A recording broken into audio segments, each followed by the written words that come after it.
and our responses, particularly in the light of freshwater and carbon. And that's fantastic and essential, of course, but it's very easy to lose sight of a couple of things. One is that people need to be able to farm profitably, they need to be able to farm productively, and they need to be able to fit farm systems to the land and the climate and the people in a way that provides the best outcomes. And that is, and this is where I'm heading, that is a complex jigsaw puzzle. Right? It's not easy to kind of say how do we fit a farm system best to the land and everything else that goes around that. And it's very easy in today's world of sort of 20-second sound bites to look for what's the silver bullet. Oh, we just feed our cattle seaweed and we'll be right, or whatever else it might be. And we know that farm systems are complex, they have feedback loops, it's not that simple. And today we have some people in the room who have some fantastic experience and some learnings from working through farm systems in both a research and a practical way. So we're very excited to hear from those people. I'm going to invite Graham Ogle to come up now, and Graham's going to jump up and down during the day introducing people. I guess Graham has done a lot of work in recent weeks working with many of you, organising today, and on behalf of Rezare Systems, we're very grateful for that work as well. Thanks, Graham. Thank you, Andrew. Rezare's been planning to run this workshop for quite some time, and it's a real pleasure to have a room full of all the people we want here for this workshop.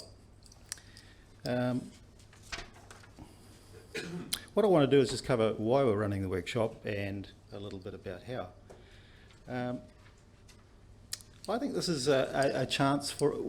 Rezare's been looking for the chance to have a bit of a, and I found the word the other day, a policy refresh, a strategy refresh, sorry. Very cool word.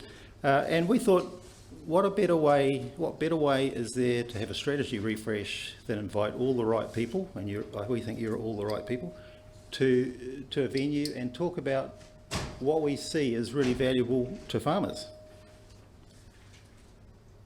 What is value? What is value when we say, of all the things we can provide a farmer, what are the valuable things? I guess I started my career, my idea of that really was forged out of when I started my career in the 1980s, which meant that I had 2 decades of excruciatingly low product prices to work with for farmers. I remember sitting with a farmer one day, he was in trouble, the farm was going to get sold up, and I thought, if we get $35 a lamb, you'd be right. And of course, the markets weren't delivering that. Now, you can adjust that by whatever you like, whatever inflation index you like. The CPI would mean that farmers today would be getting $55 a lamb.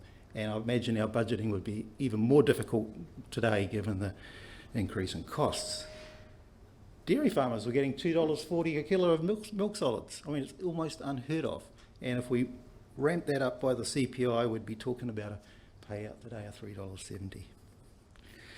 So this was a sort of the anvil that forged my early career, and going out to do things for farmers that were of value.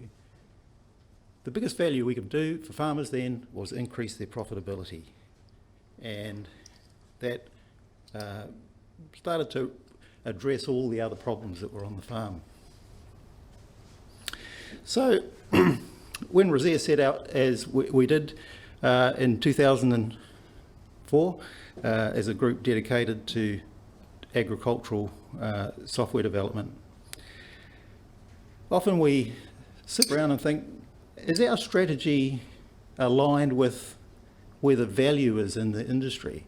Are we aligning our investment in resources where the value resides in the industry? So what we're going to do today is we're going to think, how might we align our investment with what top farmers are saying is important to them? And I can't think of any better way to start this workshop than listening to some top farmers. So that's what we're doing. I think consulting is also an extension of farming, and we'll listen to consultants after that. The farmers that we'll listen to have been through some process of change or intensive planning. And it's from those discussions that we hope you'll pick up some things about what they value. And maybe a successful outcome of this workshop is if you go home and think, hey, maybe we need a strategy refresh as well. All right, so the next speaker is online, and how are we going, Hans? I'd like to introduce Andrew Tait. Andrew's a key partner for Rezare in the provision of climate data from NIWA. And we've worked together now for how many years on that? Many years. So I guess the things that we're interested in from NIWA is those forecasts and how they are getting more accurate. And it's a highly technical area. It's something where you need a climate scientist living in an organisation like NIWA to actually do that sort of work. So I'd like to pass over to you, Andrew, and look forward to listening to your presentation. Kia ora, Graham, and hopefully everyone can hear me okay. Kia ora tātou. I will just share my screen. So we can hear you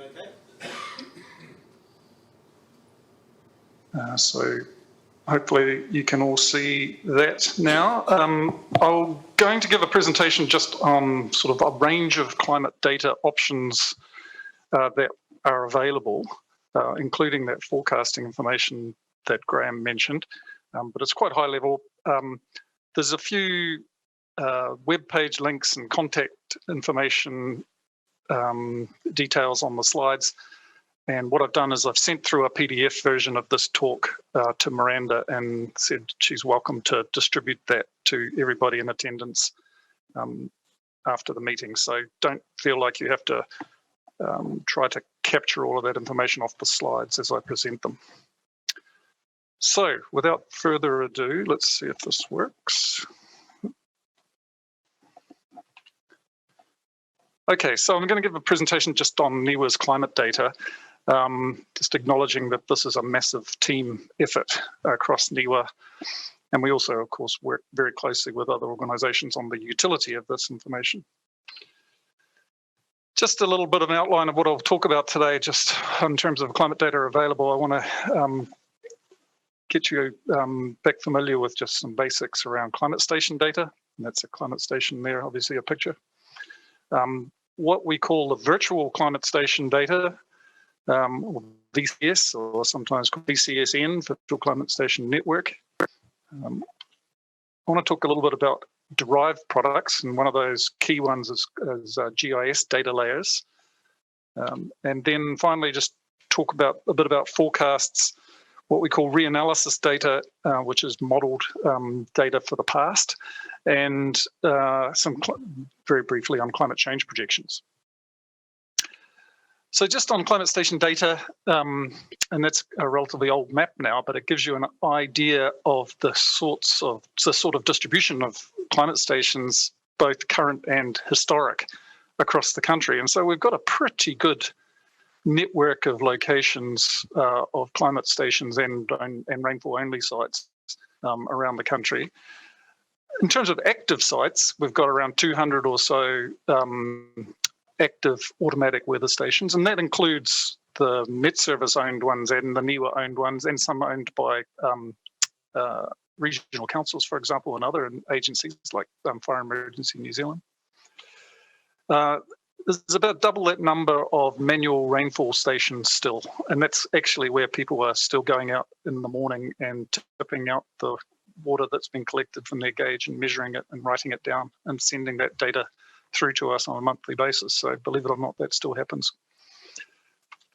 But on top of that active list, there's 6,500 or so historic stations that have been operating in the past and are no longer operating. But we have all of that data still in the National Climate Database. So that's why you've got this great coverage. The resolution of the data goes anywhere from 10-minute data, which is where all of our automatic stations gather data, right up, and sometimes just up to sort of daily, once day resolution. But then we generate from those data summary statistics like the monthly averages or the annual averages or the climate normals, which are sort of your long-term 30-year averages. And all of those statistics are also included as variables in the climate database. We have derived variables as well, so potential evapotranspiration, growing degree days, etc., that are derived from observations. So this database, if you're not familiar with it, is called CliFlow. It was sort of short for climate and flow. Flow part would be the river flow data. Actually, the river flow database is still separate. Those two databases ended up still being separated, but we've kept the name CliFlow. But you can access that CliFlow webpage and download data for free from any of those stations, active ones and historic ones. And if you struggle a bit with the web form, and it's a bit technical, but you can get your head around it. But if you do struggle a bit with it, then just get in touch with us and we can help you.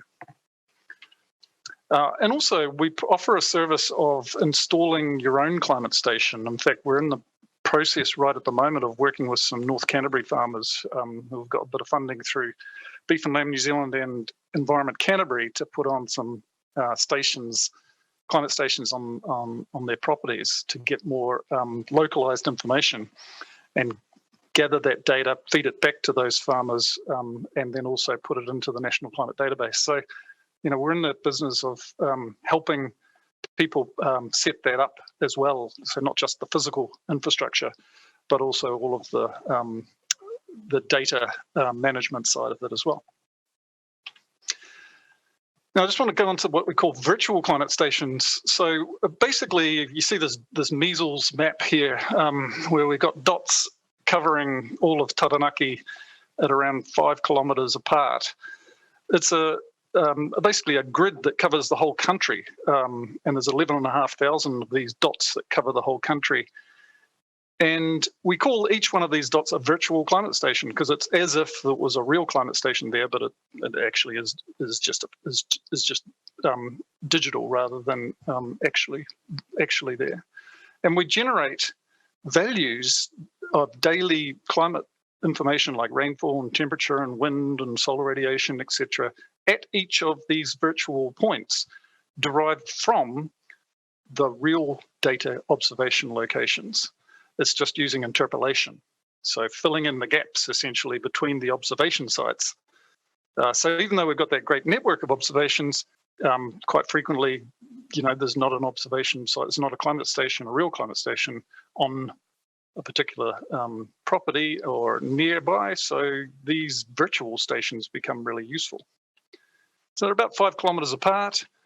We use an interpolation methodology that's quite sophisticated. So it tries to understand that, the topography varies and what that does in terms of its influence on temperature and wind, etc. We do have to acknowledge that there are errors associated with these types of interpolation processes, and they get larger when you get into the complex terrain of the Southern Alps, for example, and areas where there are a low density of observations. So that just has to be acknowledged. We try our best, obviously, to minimize those errors, but that they do exist. The virtual station interpolation process happens every day. So we have daily observations backdated all the way back to 1960 for rain, for 1972 for most other variables, and 97 for wind. So all of those data are available back in time as well as updated every day. So it makes quite a useful data set, and we can generate lots of products from that, including some of these forecast products that I'll mention in a minute. You can have a bit more information about the virtual stations on our webpage there, but don't try and copy it down, it'll be available to you. GIS Data Layers are really additional resource, and it's kind of flows on from what Linda was saying in terms of mapping and having the ability to interpolate and estimate what the climate data is at everywhere in the whole country. And so we produce these interpolated long-term average or median or different percentiles maps for the whole country, essentially at 500-meter grid resolution. And just following again on from Linda, we provide that data into, for example, Overseer. So Overseer are using NIWA's GIS data layers as a way of understanding what the long-term mean climate variables are at everybody's farm location when they're accessing and using Overseer. We're working with Overseer at the moment to update everything into a more recent climatology period. But it's useful, these maps are useful for identifying locations suitable for growing different crops, which will have different temperature requirements and different moisture requirements, for doing things like assessing solar and wind power potential, or even for comparing very dry years with the long-term average. Like I said, we produce these as GIS data files, 500-meter spatial resolution. There's a bit of information on our webpage about these. And the other thing is that we do this spatial interpolation on a daily scale, where we can generate maps of what's happened just yesterday. And for example, here's one 2 days ago now, since I made this presentation, of the soil moisture anomaly. So that was dry as Canterbury region until, of course, the floods, and now the soils are in a different state than what they were. But you can still see that, and this is really a useful indicator of current status, is that the soils around southern Hawke's Bay are still particularly dry, even in midwinter. So that's a way of keeping tabs on the current condition.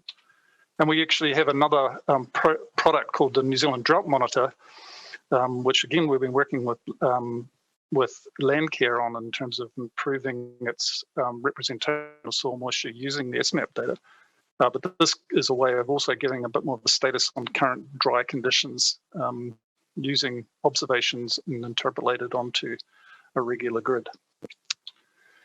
Just finally, now just moving on to climate forecast space. Many of you will be familiar, we do these seasonal climate forecasts looking ahead the next 3 months. So we produce those every month for the next 3 months. And the way that these forecasts are presented is in terms of the likely temperature or rainfall or soil moisture or river flow difference from normal. So we can't give absolutes, but we can give some indication of where we think the trend is heading for the next 3 months. Do we expect it to be about normal or below normal or near or normal or above, that sort of thing? To give you some guidance, I suppose, about what the overarching climate pattern is likely to be and its impacts on rainfall and temperature, for example. So it's got value in giving you some guidance about what's likely to come on average. Of course, it doesn't tell you if there's going to be a particular storm event or something like that. So we do that on a monthly and a seasonal scale. Things like rainfall, temperature, soil moisture, river flows. We generate these 15-day weather forecasts at all of the virtual climate station sites, which is what Graham alluded to, that we provide through to Rezare. We also do weather forecasting, so 48-hour very high resolution weather forecasts and even out to 6-day extended forecasts. We provide that forecasting service to specific customers, essentially. We're not a public weather forecasting agency. That's Met Service, essentially. But we do have a lot of capability in this space. And so we have our own forecasting system and model that we provide as a service through to particular clients. And for example, we work very closely with Fire and Emergency New Zealand and also the Department of Conservation for forecasting services. A little bit more there again on their weather forecasting services that we have at that website. And just wanted to finish off with something that I find is, really the really exciting sort of future of understanding our climate a lot more. And this is what we call reanalysis, where we use the weather forecasting model that we have, but we run it back in time. We run it back for the last 20 or 30 years or so and regenerate what the weather systems were over that entire period, based on observational information, but using the power of the weather forecast model to give us really high resolution information. And so we're currently in the process of running this back from 1990 to generate these historic data sets. And it's the real benefit is that, you can get really high resolution, 1.5 kilometer resolution, 6 hourly temporal resolution, multiple layers in the atmosphere for things like wind power assessment, so you're not just at surface level, and all variables like the rain and the temperature and the cloudiness and the radiation and the humidity, etc. They're all dynamically interconnected because it's all part of a real weather model, a weather model system. So as opposed to the VCS, the virtual climate station, which is each of those variables is interpolated independent of each other. So this is going to be a fantastic resource for better understanding how our climate behaves, how weather and climate behaves at high resolution. And I guess I'm probably running out of time, so just a wee bit about climate projections. And we're in this business as well, producing climate projections of what's going to happen in the far future, for mid and late century. Again, we use our VCSM data as a way of ground truthing these global models and downscaling them. We're working on improving them, the downscaling, and we plan to produce the next version around at least before 2024. And there's a bit on Our Future Climate New Zealand, which is a way of, it's a map interface for you to get some of these products and have a look at what it means for your location. And you can also contact us at that same email address. So look, yeah, that's a once through very quickly, but hopefully that's been of some use to you guys. And apologies if I've gone on a little bit, Graham. Thanks. Thank you, Andrew.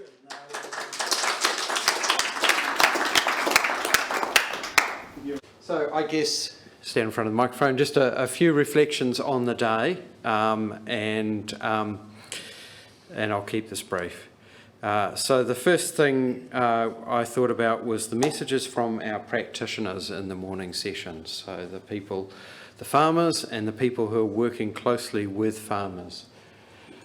And they talked about, unashamedly stolen from your slides, folks, people, planet, performance, and I've just kind of expanded those out a bit more. We talked about the importance of people, and I think we've reflected on that during the day. There were questions about what's stopping data interoperability, and the answer was people. There were questions about how do we get adoption. We talked about the need for specialists, and so a lot of it comes back to the importance of people in our thinking. Mathematical equations are great, but people are very important. Planet, we've talked about the need to make sure that we're farming within the constraints that we've got and doing the right things for our land and our planet. Performance, and I've added, and productivity there, and Martin's questions are good ones. We want to include, we know we often fall into talking about improving production, right? And we know we don't want to talk about improving production, we want to talk about improving productivity. The measure of what we're getting out, and the bottom line measure of that is profit, as long as the other factors are equal for the amount of inputs put in and for the amount of emissions going out. Then something that I got out of those farmers who talked this morning is their strong emphasis on planning, on the processes that they and their teams follow, the communication of those processes, and the precision with which they go and measure. They identify what are the important things for them to measure in their systems, and they go and measure them. And together that, that was talked about as systematization, turning things into a system that's repeatable, and I think that's key. So some great learnings for me in those areas today. We talked, for those who are involved in research and in governance, we talked about capabilities. And I guess my reflection, thinking about some of the presentations, was the amount of amazing capability that we've had leveraged in this sector over many years in our science R&D and all of the things that underpin that. Some fantastic capability, and I think that goes to the heart of what you were talking about before, Graham. Other countries are investing in their core competencies, and in New Zealand we've made a lot of investment, not enough, but a lot of investment in building capability in pastoral agriculture and its underpinnings, which has been fantastic. There's some really valuable collections. We talked about the virtual climate stations, we talked about S-maps, and we've talked about some of the other collections that are out there. I didn't want to just say databases because there's a lot more than just databases. Almost every speaker talked about the opportunity to collaborate further, to engage further, to use data from other sources, whether that's climate stations or soils data or any of the other data sets that are potential to use, and the opportunity to engage together. And we see that in some of the collaborative projects that have been done. We talked a little bit about data integration, and to me there's some real benefits in being able to link data and to have common identifiers and all of those necessary things that make it easier to connect the dots between systems, and also consistency in meaning and interpretation, and are we talking about the same things? And then this afternoon we talked about our, and you know, I'm playing some fun games here, but we talked a little bit about sensing. We started off by talking from space, which is very much built on sensing technologies. But I thought, particularly when I was listening to Dean as well, that's another great example of sourcing data so that farmers aren't having to go and measure it. You know, imagine if you as a farmer, and farmers did have to do this, some still do, go and attend every sale yard that they can so that they know what the prices are. Try and keep their own little book so that they know, you know, where prices are heading. But there are tools that can deliver that data just as space can deliver pasture cover data. And I think we saw through the work that Ravensdown and Balance are doing a bunch of other sensing and use of predictive tools to take some of the effort that farmers would have out of sort of capturing data and making sense of it. A lot of the tools we looked at, including FarmMax and including the tools that Ravensdown and Balance have been working on, have been around making predictions that help people make either recommendations or decisions, and that's really powerful. And I think there's been some, again, a thread of discussion going through around, well, how do we then extend those services out? If you've got other crops you want to measure with space, how do you do that? Can we extend those services? If you've got some data that's in FarmMax or one of these other tools, how do we make it available? How do we make data flow into FarmMax? I think my other observation is that we're still at the stage where many of these tools, maybe space being an exception here, require the assistance of somebody, a specialist, to help interpret them, right? Whether that's a rep or an agri-manager in a fertiliser company, and we know there's good reasons why we should be doing that, or a consultant to help you with FarmMax. And I'm not saying, you know, we know those roles are essential and important, but if we're to move to support for adoption and use, we need to think about how we kind of leverage the time of those people, right? So that they're doing the things that only they can do, and that our tools and our systems are easier to use so that specialists don't have to get involved at every step in the way. So I guess that's my kind of reflections on what we've talked about today. I hope that, like me, this has been of interest to you, that you've had your eyes opened to some interesting things that people have been doing and some opportunities. I think it's been great to have the input from the farmers and the practitioners to kind of ground truth what the problems are that we're trying to solve. And what we're hoping is that this conversation continues on. So if you're on Zoom or if you're here in the room, hopefully you've made some contacts or you've made some notes of people you should talk to, and we'd really encourage you to continue to do that. If there's any way that Rezare can facilitate those discussions for you, we're happy to do that as well. So thank you very much.